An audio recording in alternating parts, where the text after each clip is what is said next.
the first mantra of the Isopanisad. Last week we discussed the invocation. The week before we discussed the introduction.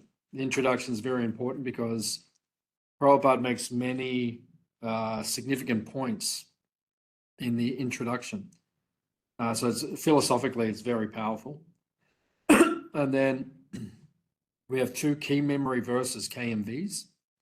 The first KMV is the invocation mantra, which we covered last week. The second KMV or key memory verse is the this mantra, which is mantra number 1, which is called the Ishavasha mantra. So tonight we're just going to do this. Next week we'll be doing verses 2 and 3. So it'll be 2 verses next week. The following week we'll be doing verses 4 to 8, which is 5 verses because they're grouped together. Then we'll do verses 9 to 11 because they're grouped, 12 to 14 because they're grouped, and 15 to 18 because they're also grouped. So tonight, because this is a very significant verse, so I'll just be doing this one verse tonight. So this verse is famous, and Prabhupada calls it the Ishavasha verse. So I'll read the Sanskrit. Ishavasham idam sarvam yatkincha jagatyam jagat tena chaktena bunjita magrida kasya swidanam. So the translation: everything animate or inanimate that is within the universe is controlled and owned by the Lord. One should therefore accept only those things necessary for himself, which are set aside as his quota, and one should not accept other things, knowing well to whom they belong. So the invocation and the first 3 mantras, next week we'll do 2 and 3, the subject matter of the group, that's a group of mantras, those 4 together. So the subject of those 4 together, that is the perfect relationship between the Lord, the living entities, and his creation. So how do we, the soul, God, the Supreme Soul, and his creation, which we'll speak about tonight, how does that all interrelate? How is everything connected? So the Supreme Soul, the living entity, and the creation, both material and spiritual. What is the perfect relationship between the 3? How do they all relate? Actually, Prabhupada says in the introduction to Srimad Bhagavatam, he says, the Bhagavatam does not deal with God. The subject matter of the Bhagavatam is the absolute truth. Because we're not talking just about God in our theology. We're talking about God and his creation, which is the absolute truth. So there's more to it than just Krishna himself. We hear about Krishna, obviously the 10th canto is about Krishna directly. But leading into the 10th canto, we hear about his creation, the living entities, how everything interrelates. The material world is described in detail in the Bhagavatam. The spiritual world is described in detail in the Bhagavatam. In the 3rd canto, which speaks a lot about creation, the creation is spoken of 3 times. Right? 3 times it's gone through in detail. There's a description, then there's another description, and then Kapila Dev gives a 3rd description. Right? And some of them are quite similar, but there's also a lot of extra detail in each one. So this is the absolute truth. This is what we're interested in. We're not interested in just understanding God, because God is not alone. You can see behind me, this is God, according to us, according to our faith. This is God. But he's not alone. Then there is Shakti, right? Shakti and Shaktiman. Shaktiman means the source of the Shakti. The Shakti means the energy. So we describe both. We always worship Radha Krishna, right? The energy and the energetic, right? The sun and the sunshine. Right? You never see Krishna alone. Right? He's always with energy. And where is he situated? That's the para-prakriti, or the spiritual energy, the spiritual world. Right? So we never just see God by himself. That's a limited concept. So this is a complete philosophy. We talk about everything in totality. Would you say that Radharani would Krishna's energy? She is the personification of, or the source of Hladini Shakti, which is one part of his energy. Yeah, which means pleasure, potency, or bliss. Satchit Ananda. Ananda means bliss. Hladini Shakti. So she is the source or the personification of bliss. Where does God get bliss from? Radha. That's where he gets pleasure from. That's why she is considered to be Madan, Mohan, Mohini, the one who bewilders Cupid. Krishna bewilders everyone, right? Even Cupid. Cupid bewilders us totally, but Krishna bewilders Cupid, and Radha bewilders Krishna. So she is said to be Madan, Mohan, Mohini, which means one who bewilders. And on Sunday night, which is just a few days away, Julan Yatra begins, the festival season begins. Radha and Krishna will go onto the swing, and they will swing together for 5 days. They're also doing it in Wyndham every night, which is closer to us. So if anyone wants to shoot up the highway for an hour and 10 minutes, you can do Julan Yatra up there also. So Swing Festival is there. And next Thursday is Baladev Purnima, Lord Balaram's birthday, next Thursday. So Krishna's brother. Then a week later is Krishna's birthday on September the 7th. It's a very auspicious day. And then the day after is Prabhupada. And then 2 weeks after that, then it's Srimati Radharani, the 23rd of September. So this is the festival season. So we don't just talk about Krishna. It's Krishna's energies, Krishna's expansion. Everything is there. So that's what this verse is speaking about. That's what this section is speaking about, the first 4 verses. Invocation, mantra 1, which we'll do tonight, mantra 2 and 3. They describe the totality. So Prabhupada calls it the Ishavasya verse. Ishavasya is the first word in the Sanskrit. What does Ishavasya mean? No. Isha means the Lord, the controller, God, Isha. And Vasya, as it says here, Avashyam, controlled. Everything is controlled by Krishna. Ishavasya. Prabhupada would describe this verse. So as in it's the verse that establishes Krishna as a controller, if it's the Ishavasya verse of something? Yeah, Prabhupada is taking the first word, the Ishavasya principle. The principle is everything belongs to Krishna. That's the principle. That's the principle of this verse. Everything belongs to Krishna. Why? Because it comes from him. You can't take someone else's property. That's called stena. Yeah, or thief.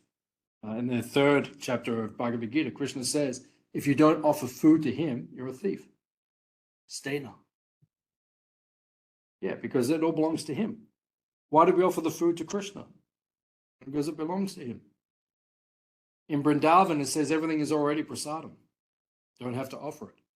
So then Harisori Prabhu, he said to Prabhupada, then why do we offer the bhoga, the food, to Krishna? If we don't have to, it's already prasadam. Prabhupada says, because Krishna is hungry. He wants to eat. It belongs to him. That's the principle. So that's why everything is offered to Krishna. That's the Ishavasya principle. It all belongs to him. Prabhupada explains, one who understands this principle, he becomes happy and peaceful. People in this world who are not happy and peaceful are not following this principle. They're trying to steal God's property and enjoy it themselves. So if we spend our life trying to take God's property, enjoy it for us, you'll never be happy. And you see the world that people are not happy. They're not happy, they're not peaceful. Krishna says in Bhagavad Gita, there cannot be happiness, there cannot be peace, there cannot be happiness without peace. Right? If you're not peaceful, you'll never be happy. And you'll never be peaceful unless you offer everything to the rightful owner. So what this verse teaches is you can accept your quota. We all have a quota. What is our quota? God gives us a certain amount of things to maintain ourselves, to keep the body and the soul together. That's your quota. But if you take someone else's property, you're a thief. You can't just go and take someone else's property because it belongs to them. So in the same way, we can't just say Krishna's property. We have to only use what is given to us. Right? We all get enough. And Prabhupada explains nicely, the elephant gets enough. Right? The cows, they eat quite a lot. They have big bodies. Big bodies, they eat quite a lot. Elephants, they eat quite a lot. The whales have to, they're just going all day through the ocean, just taking things because they have to fill their belly. Tons of food per day. But they always get enough. And dugongs. Dugongs, yeah. Yeah, they're big. What's it? Look out. Dugong. It's kind of like a... And like the cow of the sea. It's not like It's like a huge seal. So the point Prabhupada makes, everyone gets enough. Did you ever become hungry since you're a devotee? Right? We never knew what hunger was. We never knew. Prabhupada explains, Prabhupada lived through 2 world wars. Right? And he said, during the war, there was famine because the British took all the grains over to Europe, over to Britain, and the people in India were starving. But Prabhupada said he knew the devotees did not starve. Even amongst the famine, the devotees always had enough to eat. Prabhupada said he witnessed that. Why? Because Krishna provides. Yeah, interesting. Because Krishna provides. So devotees have enough to eat. So that means that Krishna will maintain you if you stick to your quota. If you try to take more, you will get a slap. Lord Balaram will slap you next week, 1 week, tomorrow. The slap might come. We'll see. See what Balaram manifests. See what is on the menu. We'll have a festival here next Thursday night, so you're all welcome to come if you want to come. They did. They put these emojis up while you're talking. It's quite. I didn't realize there's so many different emojis. So, the basic principle is just don't be a thief. Right? Understand everything is for Krishna. So in the first paragraph, Prabhupada says the living entity has to work for his livelihood because that is the law of material nature. Everyone has to work. What did Prabhupada say? No lazies, no crazies. Right? This is Hare Krishna movement. Right? Anyone can join, but no lazies, no crazies. Where are you seeing that? See that? Okay, give me a minute. I'm talking about very non-clinging valuable. And then it talks about for. Yeah, thank you for that because I was on the wrong verse. My notes were on the wrong verse, so I was reading from the notes for the next verse. So thank you for pointing that out. That's what students are for. Students are there to assist the teacher. Yeah, and some of my students in my class in Melbourne, as soon as sometimes I read the same verse a second time, because you read the verse and you start talking, and I say okay, and then I start reading it again because 5 minutes has passed or something, and then I've got some really good students. They say you just read that. There's other students who wait for you to finish it and start talking again, and they say, "Oh, Prabhu, I think you already read that." So it's much easier. So thank you for pointing it out. Yeah, if I'm not on track, then assist. Just let me know. So thank you for that. Okay, so Prabhupada says Vedic knowledge is infallible because it comes down through the perfect disciplic succession of spiritual masters, beginning with the Lord himself. We described this last week or the week before. We have to follow parampara. Krishna says, 4th chapter of Gita, Evam parampara praptam, imam rajashyo vidu. You have to receive knowledge through parampara, through disciplic succession. That is the way, because what do we know? Very little. We don't know much. What do we know? Less than we think, yeah. Some people think they know more than they know. That's not good. So, if we're humble, we understand we don't know so much. So better to get the knowledge from parampara, disciplic succession. Guru to disciple, guru to disciple, guru to disciple. That's the system. It goes back. So that is how we receive our knowledge. And Prabhupada says the words spoken by the Lord are called aporusheya, which indicates that they are not delivered by any mundane person. Aporusheya. Aporusheya means it means transcendental, or it means like spiritual, infallible, right? Pure, something which is beyond this world. It is not coming from ordinary people. An ordinary person can only give you so much knowledge. We have to receive knowledge from the Supreme Lord himself and from his pure representatives. Dharman tu shakshat bhagavat pranitam. It says in Canto 6. Dharma can only come from the Lord himself. No one else can make Dharma. And we can't make up Dharma. We can't say, oh, that's right and that's wrong. Right? It's already spoken by Krishna himself. What is right? This is right. What is wrong? That is wrong. You can't argue the point. If you do argue the point, that's called karma. Karma means you will suffer. If you break the laws of what the Lord has already put out. So we don't have to speculate what is right, what is wrong. It is already given to us. Prabhupada says, a living being who lives in the mundane world has 4 defects. What are the 4 defects? Illusion? Mistake. Cheating? Mistakes? Imperfect senses. Imperfect senses. Very good. What's the correct order? Illusion. Illusion? Yep. Imperfect senses. Yep. Mistakes. Yep. Cheating. Cheating. Yeah. Congratulations. So these are the 4 defects of the conditioned soul in the correct order, because we have to know how it all works. So being conditioned by these 4 imperfections, Prabhupada says, one cannot deliver perfect information of all pervading knowledge. The Vedas are not produced by such imperfect creatures. When I go to Melbourne, I stay with Vasudev, Sankarshan, Prabhu, and Nikunja. Some very nice devotees.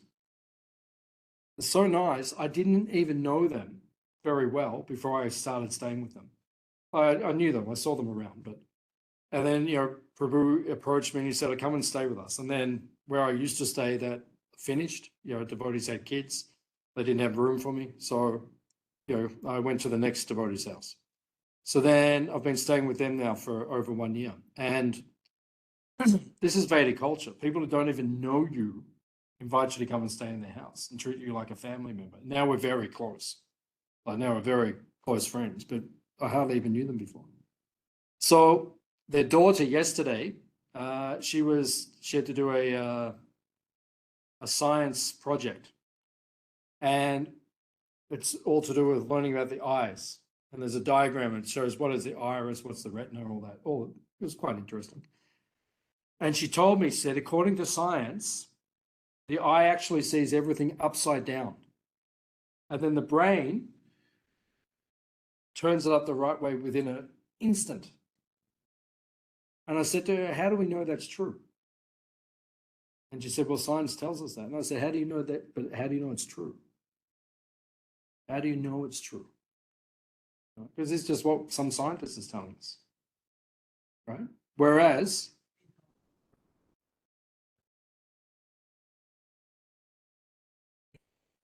shows the whole, it's the same theory, wise, and it uses a whole this image upside down to the photographic paper to develop it. There is a there's different things that they say, but the point is, how do we know? Right? It could be correct, but it might not be correct because people have imperfect senses, and apparently all of our senses are imperfect because everything's actually upside down right now, according to science. Not that. It's not upside down, but we see it as upside down. Well, that's what they tell us. The way that I work. So how do we know? How do we know? The point is, we're told a lot of things. Yeah, I understand. We're told a lot of things. How do we know?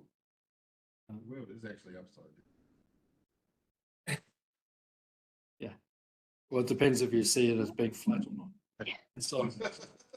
so how do we know? It's the How do we connections know? with the world. Science. It's limited. That's the point. The point Prabhupada's making is, don't put all of your faith in science. Up until 400 years ago, they thought the earth was flat in Europe. Right? Don't sail too far, you go off the edge. And then they found America. And, well, wait a minute, there's more out there. So the point is, don't just trust science as all in all. Prabhupada's saying, for us, we accept knowledge coming from a transcendental perspective. In the second paragraph, Prabhupada says, since the Lord is Purnam, which we heard about in the last verse, or all perfect, there is no possibility of his being subjected to the laws of material nature. However, the living entities and inanimate objects are both controlled by the laws of nature and ultimately by the Lord's potency. So Krishna is transcendental to this material world. Adhokshaja. Adhokshaja means beyond this world. Just like sometimes we can't see the sun. On a cloudy day, you can't see the sun. We know it's there, but we can't see it. So if you've never experienced anything except cloud, you don't know the sun is there. You don't know what it looks like. But when you go beyond the ignorance of the clouds, then you perceive the actual sun planet. So as is being described here, Krishna is adhokshaja. He is beyond ignorance, right? He is above and beyond this material energy. Whereas we are called tatashta, which means we can be in ignorance. It's not natural for us to be in ignorance, but we can be in ignorance, right? And this material energy is ignorant, right? And when we come into the material world, we identify with the body, the mind, the ego, and therefore we suffer. Right? Suffering is only the body, the mind, and the ego. If you understand your spirit soul, no more suffering. That would put Dr. Dan out of work. Oh, you're the spirit soul. Okay, nothing left to talk about. Hare Krishna. Everybody chant. Go to Goloka Vrindavan, and that's it. But we identify with the body, the mind, and the ego, and therefore we suffer. So this point is here. So Krishna is above all of this. And we are also above this, but at this point in time, we're identifying with something lower than ourselves, our lower nature, as Prabhupada describes. So in the third paragraph, Prabhupada says both the para and apara prakritis are emanations from the Lord. And ultimately, he is the controller of everything that exists. So it describes in Bhagavad Gita, there are two types of prakriti. What does prakriti mean? Energy, yeah. Two types of energy. Bhagavad Gita has 5 subject matters. Prabhupada explains in the introduction. What are the 5 subject matters of the Bhagavad Gita? Time? Yep. The jiva? The living entity, yeah, supreme living entity. What's it?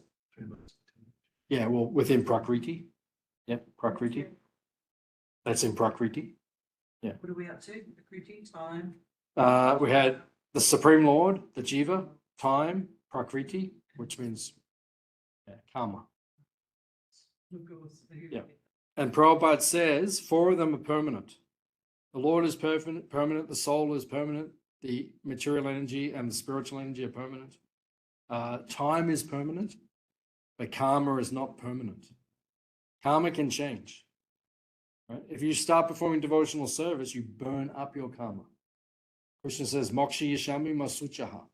Moksha means liberated. Right? Moksha yashami, it all begins to burn up. So karma is not permanent, but the others are permanent. So prakriti, there is para prakriti, Krishna explains in Bhagavad Gita, and apara. Apara means inferior, para means superior. Right? One is first class, one is fourth class, like an Indian train. Yeah. If you've traveled third class, anyone traveled third class on the Indian train? God. One person. Eighth carriage, that's supposed to be better. Wild. Yeah. So, you know, why are you going to travel third class if you can travel first class? So this material energy is third class or fourth class, right? It's the inferior nature. It's the inferior creation of God. It is not the superior energy. Prabhupada says there is another world. It is the spiritual world. You can see it behind me. This is where Krishna lives, right? It's a spiritual world. There's a whole nother world. This world is just the reflection of that world. Krishna explains this nicely in the 15th chapter of the Bhagavad Gita. It's just a reflection. That's all it is, right? But we identify with the reflection. And how is that going for everyone? Swimmingly. That's so poetic. Money says swimmingly.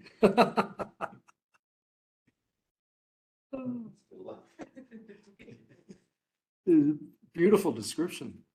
Old English. Traditionally is swimmingly.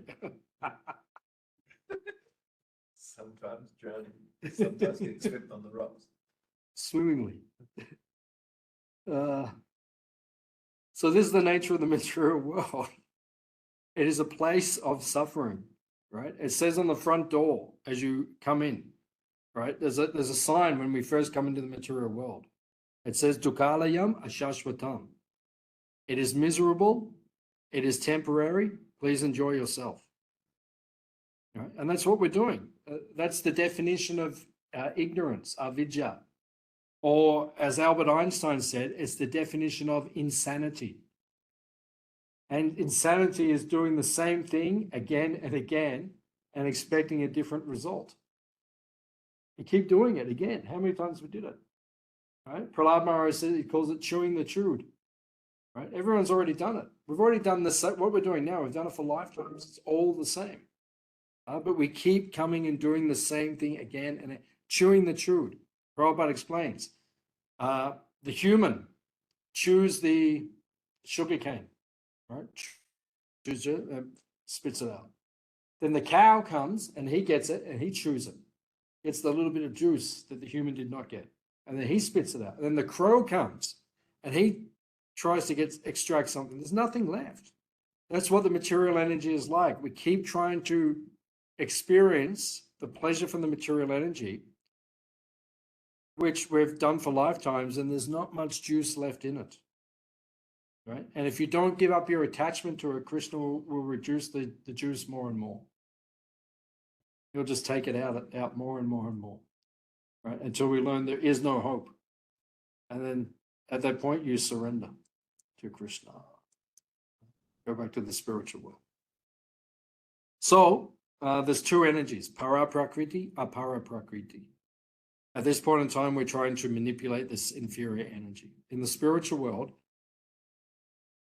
everyone uses everything in Krishna's service. In the spiritual world, there are kalpa vriksha trees. What's a kalpa vriksha? Desire fulfilling tree. Right? If you go to a tree in the spiritual world, you can ask for any fruit, it will give it to you. Go to the tree, say, I want a banana to offer to Krishna, right? Banana manifests. Right? I want a date to offer to Krishna, or mango to offer to Krishna, or papaya. It manifests. Wish-fulfilling trees. Right? What do we get here in this material world? Right? Thorn trees, which prick you and spike you. They don't exist in the spiritual world. So then, in the fourth paragraph, Prabhupada says, the Supreme Being is a complete person, and he has complete and perfect intelligence to adjust everything by means of his different potencies. So, Maya Yakshena Prakriti Suyate Sacharacharam. Krishna says in Bhagavad Gita, Maya Yakshena Prakriti. He says, I'm controlling Prakriti just by my glance. Just by looking at it, he controls it all. He just looks, runs the whole thing just by looking. Yeah. Imagine if you could run something just by looking at it. What's that? They're getting there. Everything. They'll be able to do everything. So Krishna just looks at something and it's done. Even his meal, if he wants, he can just look at it and taste it. You know, he eats it. He's like us. He acts like us and he eats it. But he can just by looking at it. Prabhupada said just by hearing the mantra of the pujari, Krishna tastes. Right? That is Krishna's potency. So he is the controller of everything. Everything is meant for Krishna's enjoyment. When you understand this principle, the Ishavasya principle, everything is meant for Krishna's enjoyment. You become peaceful and happy. Right? When you think everything is meant for my enjoyment, you won't be peaceful and you won't be happy. And that's why people in the material world are struggling. Because they keep trying to enjoy Krishna's energy. It's all meant for Krishna's pleasure. Then Prabhupada says, he is the knower of everything and the benefactor of everyone. He is full of all inconceivable potencies, the six opulences. So what are Krishna's six opulences? Strength, fame, beauty, knowledge, wealth, and renunciation. Right? He has all these things and he's not attached to any of them. That's what renunciation means. He has everything, but he's not attached to it. That's renunciation. That's Krishna's power, his potency. In the fifth paragraph, Prabhupada says, one should therefore be intelligent enough to know that but for the Lord, no one is a proprietor of anything. One should accept only those things that are set aside by the Lord as his quota. So what is your quota? What is your quota? How much you're allowed to have, right? So Krishna provides for all of us. And we're meant, as grihastas, to offer it back to Krishna. That's how grihasta becomes purified. Right? It's called dana. Dana means charity.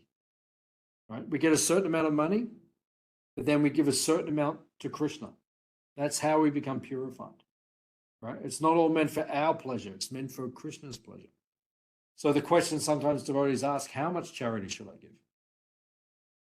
The answer is when it begins to hurt, then you know you're getting towards the correct amount. If you earn $1,000 a week and you give $10, you're not going to feel it. If you earn $1,000 a week and you give $100, you'll feel it. If you earn $1,000 a week and you give $500, you'll feel it a lot. If you earn $1,000 a week and you give $900, right, you'll cry. So you have to work out how much you give. That's up to you. But you have to give something to Krishna. That's the point. Now, Prabhupada explains that we can give our money, but even more substantial is giving our life. Give everything to Krishna. Atma Nivedanam. Atma Nivedanam means your very existence. You give it to Krishna. Right? I give Krishna, I give you everything. That's why we offer obeisances when we come into the temple. What are we saying? What are we saying when we come in? Why do we offer obeisances when we come? Give myself to you. Yeah. I give these 9 parts of my body to you. My 2 feet, my 2 knees, my 2 elbows, my 2 hands, my forehead. In other words, all of it is yours. That's why we offer obeisances. We're saying, Krishna, I am yours. And we bow before him. Namaskaram. Obeisances. Dandavat. I fall down to you because you are my Lord. I give everything to you. That's why we do it. So that is the principle. The principle is we're meant to give everything to Krishna. We take our quota, what we need to live comfortably. Prabhupada said, not too much attachment, not too much renunciation. Prabhupada said Krishna consciousness means the middle path. Right? Some devotees are renounced. They can live without anything practically. That's chag. Brahmachari sannyasi, they can do that. So grihastas means we're more attached. One time Prabhupada said to his disciples, said, why are the grihastas in Maya? And everyone was silent. Prabhupada said, that is okay, that is their position. They're in Maya. And they're attached to the material world. So for those of us who are attached to the material world, we have to use the energy in Krishna's service as much as possible. Right? And if we're wealthy, you give the money to Krishna. I have some friends in Melbourne. They're millionaires, and they gave $1 million to help build one of our big temples in India. That's the purpose. That's why we have the wealth. That's how you become purified, right? You keep what's necessary. And I know the devotee who gave that $1 million, he lives very simply. I've been to his house many times. He lives very simply. He's not an opulent person. He's very wealthy, but he uses the wealth in Krishna's service. He keeps the quota for himself. His family's comfortable, but they use everything in Krishna's service. He doesn't drive a expensive car or anything. Just everything is just for Krishna. That's the way it should be. But then you've got examples like Indrajumna, and he's very opulent. He's a king. He had opulence when Chaitanya was sitting in silk, and was it one of the Goswamis? Pundarik Vijayanidhi. Yeah, and said, oh, but look, it's all fancy, and he's but that was his quota, but he used it In Krishna's service. Krishna's service, so it wasn't like you have to be. No, you don't have to be poor. Actually, if you read the Associates of Mahaprabhu, when we were studying in chapter 6 and 7 of Adi Leela in Chaitanya Charitamrita, it describes this. So some of them are very wealthy. Yeah. No, actually, it surprised me. Many of them are very wealthy. But as you say, they used it in Krishna's service. So sometimes Krishna will give those a lot in their knowing that they will use it probably wisely. He probably doesn't give it to some like us who probably just. Yeah, it's a test. It's a test. If you get wealth, then Krishna's testing you. Because everyone says, oh, if I get wealth, I'll use it for Krishna. One of my friends, he talks about money a lot. And he says to me quite often, he goes, oh, if I get money, I'll use it for Krishna. I said, how do you know? How do you know? You haven't got it yet. Everyone says that when they haven't got it. Oh, if I get money, I'll use it for Krishna. Yeah, everyone can say that. But when you've got it, will you use it for Krishna? That's the point.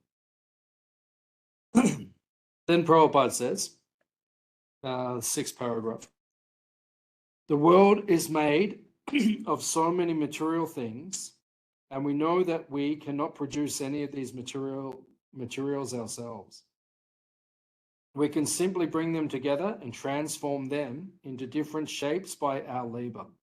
A laborer cannot claim to be a proprietor of a thing just because he has worked hard to manufacture it. Sometimes we get like that. Sometimes we say, I made it. So I am the proprietor. You didn't make it. You just use Krishna's energy to make it. That's all. But we become attached in this material world. And sometimes we think, oh, I made it.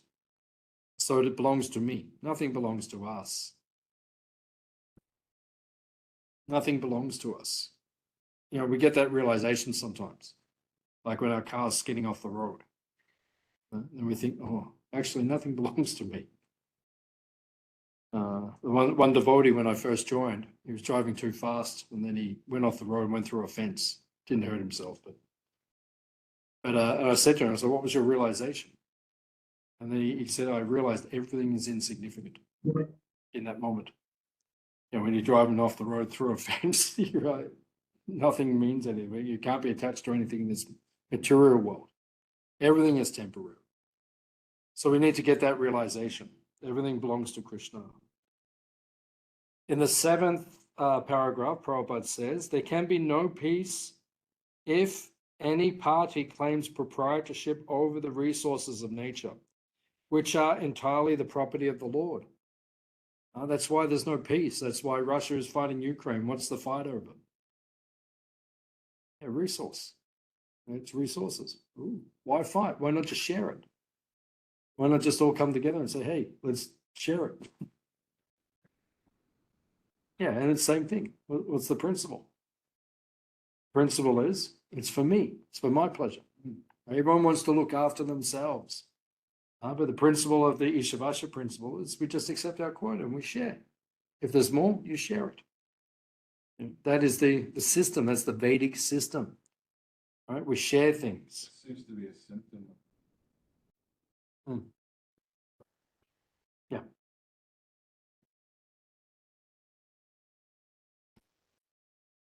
Yeah. It was there in Dwapara Yuga when the Kauravas stole the Pandavas' kingdom. But in Kali Yuga, there's more and more demons. So more and more people have got that mentality. Now it's like nearly everywhere. Everyone thinks it's all for me. Get off my lawn. It's like Prabhupada was walking in India, Vrindavan, he walked across someone's field. And the farmer came up to Prabhupada, he said, oh, Swamiji, you've blessed my land. You've blessed my land. You're walking across my field. And Prabhupada said, if I did this in America, they would come out with a gun and they would say, get off. Get off of this. And Prabhupada said, here they say, thank you, you've blessed my land. That's the difference. Because they understand everything is belonging to Krishna, ultimately. But in the material world, everyone thinks, oh, this is mine, this is mine, this is mine. There's material consciousness. Prabhupada says, Sri Isopanisad cannot give advice to the cats and the dogs, but it can deliver the message of Godhead to the man through the bona fide acharyas. Prabhupada would always use this kind of terminology. He would say, people fight like cats and dogs. You know, the cats and dogs fight. You know, especially in India, you see the dogs all fighting on the street, or the cats. But humans should not do like this. What does it mean to be a human? It means you're supposed to be better. You're not supposed to fight with each other like a dog. You know, all the dogs in India, they just go and they fight. And there's no point. One must be satisfied with whatever privileges are given to him by the mercy of the Lord. So sometimes Krishna gives us more. Sometimes Krishna gives us less. It's up to Krishna. Right? Devotees have that dependence on Krishna. Krishna is my maintainer. Krishna is my protector. He'll maintain us. So far, so good. Everything is there. We never, you know, deep down, I think most of us as devotees, we don't have anxiety. Deep down, there's not anxiety. Yeah, I know that if I lost everything materially, I know the devotees will look after me. I know that. I know, you know, I've got so many friends, you know, Maya probably got apartments and people will look after us. What do we always say? If things fall apart, where would we go, I tell you? Where would we go if everything fell apart? Yeah, very good. Godrum. There's a ashram across the river, Godrum Dweep. Avadut Maharaj. I took you there. Across the river. Remember we floated down the river back to the ashram, remember? Amrita Duni. We got there, remember that ashram? Yeah, where we had lunch? Yeah. It's the Surbi Kunj. Yeah. So Maharaj has said to us many times, Maharaj said, he said, just come and live here, I'll give you a room. where they were building their new place out the back. Yeah. That's your place. Well, Where we got changed into a swimming shorts. Little shed, the storeroom, snaky shed. the snaky shit, yeah. The store, I'd be happy with that. I'd be happy with that, yeah. Sure, it's a good spot. Little shed out the back Yeah, next to the snakes Geelong. and what are those beasties that kill the snakes? Mongoose. Mongoose, yeah. Yeah, so we know that, because, you know, if Maharaj has said to us many times, just come and do service here, I'll give you a room. What's the problem? Do service, I'll give you a room, come down, give you prasadam, what's the problem? Right? You give anything you want. So if you depend on Krishna, you will always be looked after. That's why devotees deep down, we don't have anxiety. Because we know Krishna will maintain us, Krishna will protect us. The Prabhupada says, if the proprietorship of the Supreme Lord is not recognized, it is certain that the bombs will ultimately ruin both parties. Prabhupada's making a prediction here. He said one day bombs will fall. One day, I mean, it's already happening right now. But, you know, one day bigger ones will fall.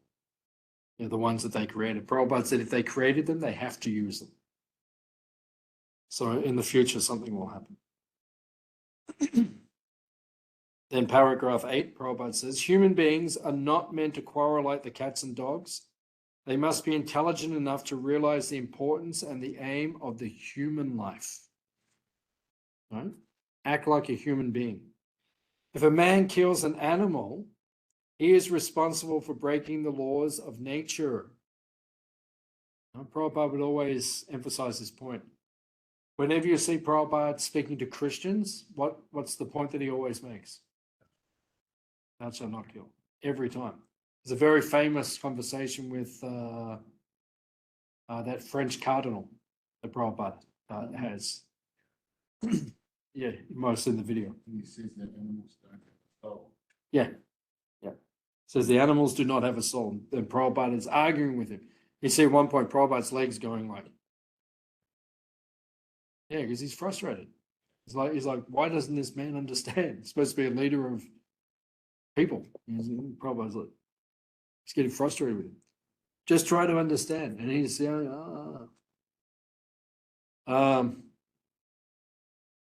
if we want to take this story a step further, you know, that priest was found dead in the bed of a prostitute a few days after that conversation. Yeah. Like that. So, you know, he's talking to Prabhupada like he's a great spiritual leader, but he did not understand. Even the basic point. Prabhupada always said, don't kill the animals. That's not part of our quota. There's no quota.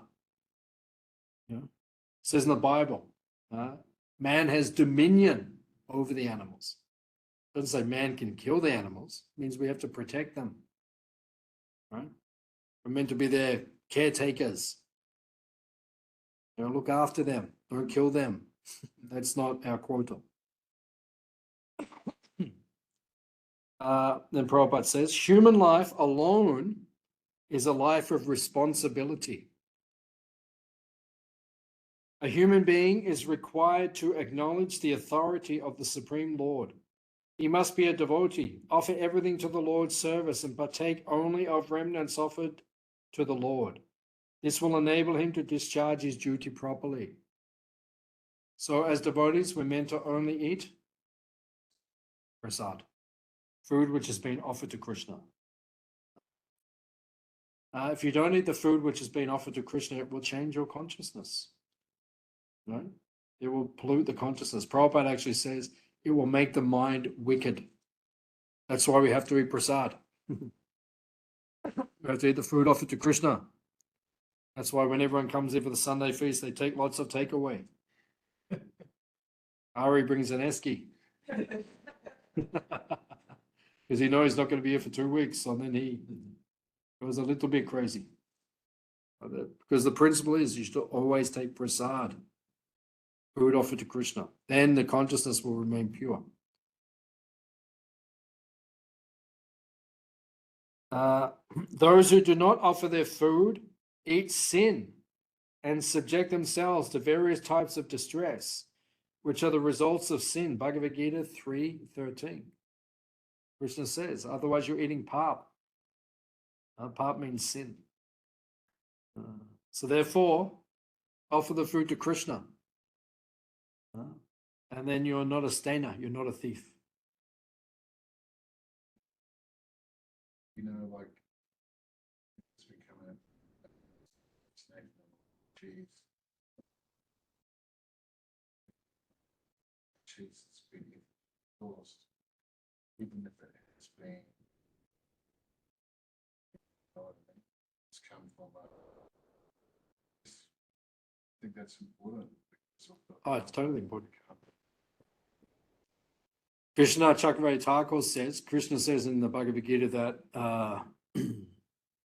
Patram Pushpam Phalam Toyam Yome Bhaksha Priyachati. So he says, eat a leaf, fruit, flower, water, offer them to me.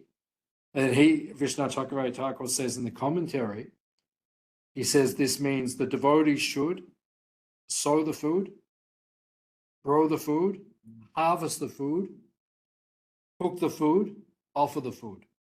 He said that's actually prasadam on the highest level. So that's what we should be doing. So we should work towards that. But who's ever done all that? Well, if we're doing that here, like, if we do that, then that's, No, but anywhere, like you wouldn't find many examples where the whole process from, go to woe is done in a, Thinking of the same spices, vegetables. everything, where has it ever actually? it could be done in Mayapur, like behind Jagannath's temple, where Yeah. it could be done there. Because, if the devotees tilling the land there, everything's growing in one spot. So yeah, that could be done. Could be done. But yeah, like you're saying, it's rare, but it could be done. It's a lot. But Prabhupada's vision for the farms was that we would do that. Right? Everything would be grown here. That was Prabhupada's vision. So that's something we have to work towards. We have to create little salt plains as well, so we can get our salt. Herbs. Yeah, spices. Yeah, it's a lot.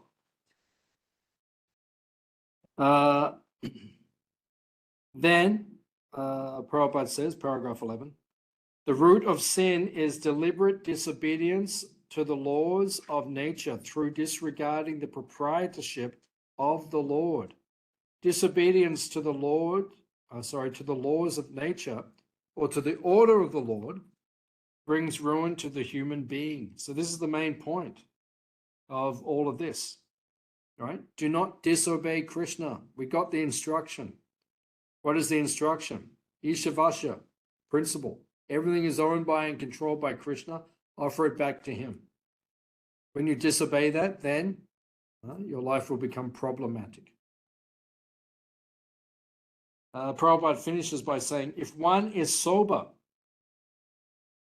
knows the laws of nature, and is not influenced by unnecessary attachment and aversion, he is sure to be recognized by the Lord and is sure to become eligible to go back home, back to Godhead, to his eternal home. So it's a very simple process. Prabhupada said simple for the simple and complicated for the complicated. So it says here in the Upanishad, keep it simple, right? Just offer everything to Krishna, live by your quota, right? Don't covet, don't try to get more than what you need, right? And then if you practice Krishna consciousness like this, you can go back home, back to Godhead in this lifetime. So does anyone have any questions or comments? In the second, the last Paragraph. Prabhupada makes a point of saying the root of sin is deliberate disobedience of the laws of nature. So he doesn't say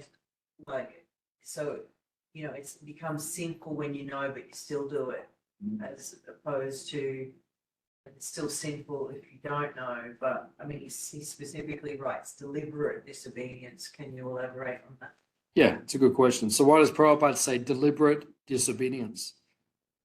Because if you break the law, but you know you're breaking the law, the punishment is more severe. That's why Srila Prabhupada says India is the land of Dharma. But India is suffering more than anywhere in the world, practically.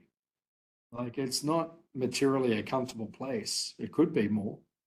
But why? Because it is the home of Dharma. They know what they should be doing, but they're not doing it. So therefore, the reactions are more severe. Right? So just like you look at a child, right? Two children. One knows you should not be doing something. The other one doesn't know. The one who knows, you're going to be more strict with that person. You know you shouldn't be doing this. The other one didn't know, okay, we'll be more light. Prabhupada had 3 levels when he would chastise one of his disciples or followers.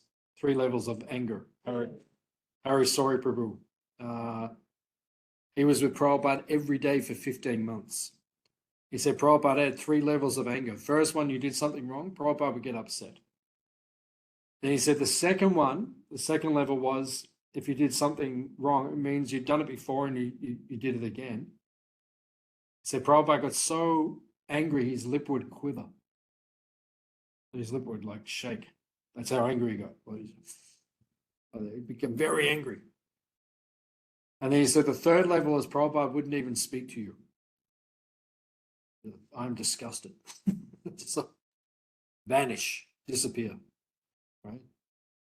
So if you know that you should not do something, but you still do it, then you will get more severe reaction. If you deliberately do something, you know it's wrong, but you deliberately do it, then the reaction will be very severe. Any other points or questions?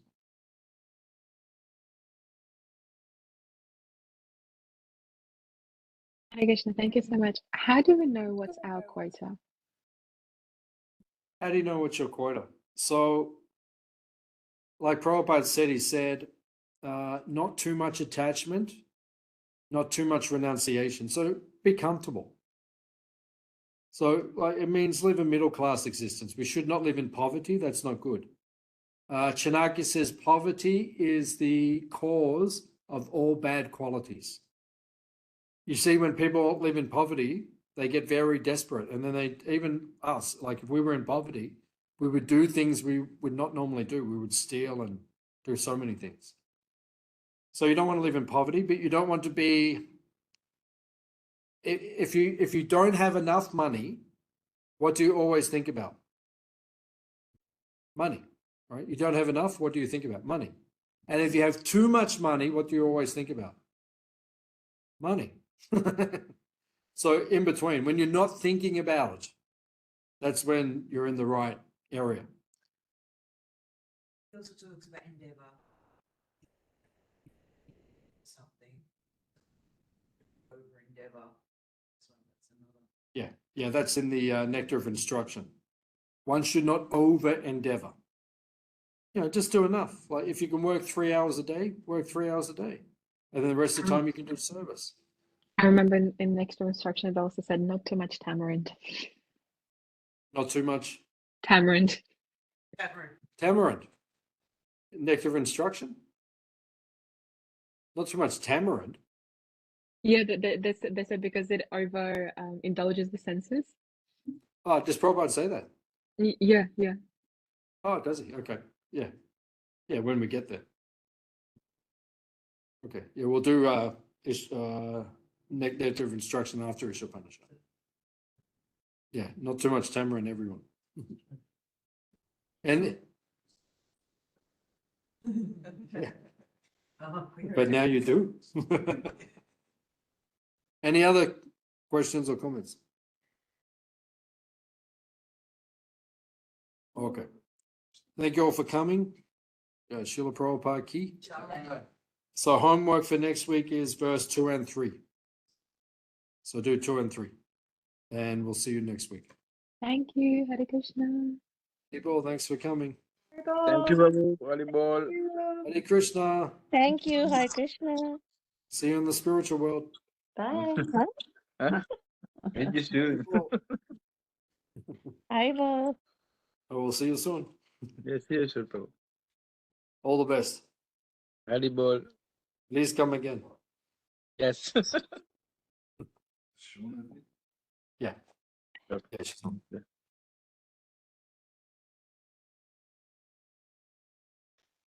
Okay, Haribol.